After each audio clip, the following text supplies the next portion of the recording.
Okay, so I saw this on Twitter. It says Miley Cyrus and her Flowers co-writers are being sued by Temple Music Investments for allegedly copying Bruno Mars's track "When I Was Your Man." If successful, Cyrus and other named defendants would be prohibited from reproducing, distributing, or publicly performing Flowers.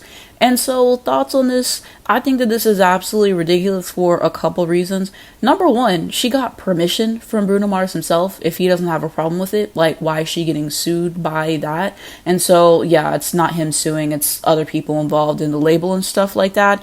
And then this brings me to, songs having similar chord progressions or songs just sounding similar. There's only so many chord progressions out there in the world and stuff like that. And I think it's so ridiculous to hate on a song because it sounds something like that. It's one thing if it's deliberately copying and not, giving credit, but I think that that's stupid. And so this reminded me of the situation with Oliviarodrigo and Paramore. So she had a song in 2021 called Good For You. It's like this pop rock record, right?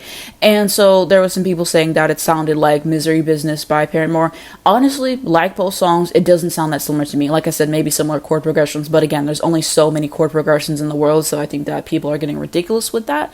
And so, yeah, basically, she ended up giving songwriter credits to them because I think their label or lawyers or whatever basically sued or something like that. Haley said she had nothing to do with it and everything, but yeah, and people to this day still swear that it sounds exactly like that song. It really doesn't, in my opinion.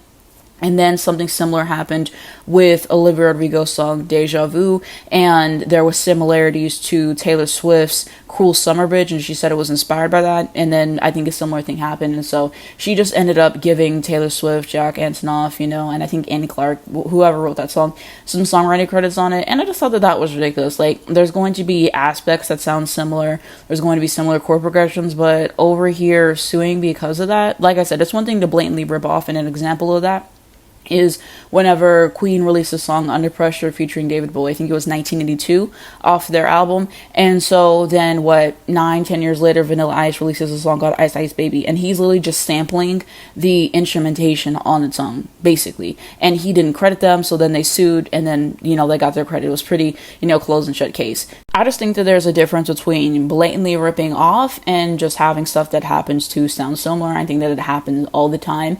And I think regardless, even if it's done right, with sampling, with interpolating, I think that it's really cool. There's been so many songs that it interpolates something and then I go listen to the original and I really like it.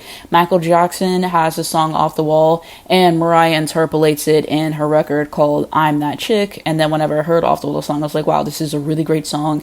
I think that if used correctly, it can be good. There's a difference between that and basically just letting that carry the song and everything. But I think if you're creative with it, I think that it can actually be quite interesting. But what do you guys think of this? Because there's been many situations of this in the music industry with, I think it was Blurred Lines and Marvin Gaye's estate, something like that. They got sued, and I think that that's definitely set a different precedent in the music industry. But I feel like people just think, let me get some quick money off of it. And that's kind of what it's turning into, because it's giving grasping at straws at this point. Not to mention, the song came out a year ago. So why are you just now suing? After all the success I had, she got 2 Grammys, and a year later, you're like, yep, I'm going to sue now? That doesn't make any sense to me. And yeah, let me know what you guys think on this entire situation with Miley. What do you think about the Olivia Rodrigo, Paramore, and Taylor Swift situations, the Blurred Line situations, and just all that? Because I think people are just unrealistic. If you really understood chord progressions and music, you've heard the same chord progression 1,000 times. If you really actually go back and listen to it, might be in, a different form, and stuff like that, but you have. So I think we're getting ridiculous. I think we are, but let's continue that conversation down below in the comments.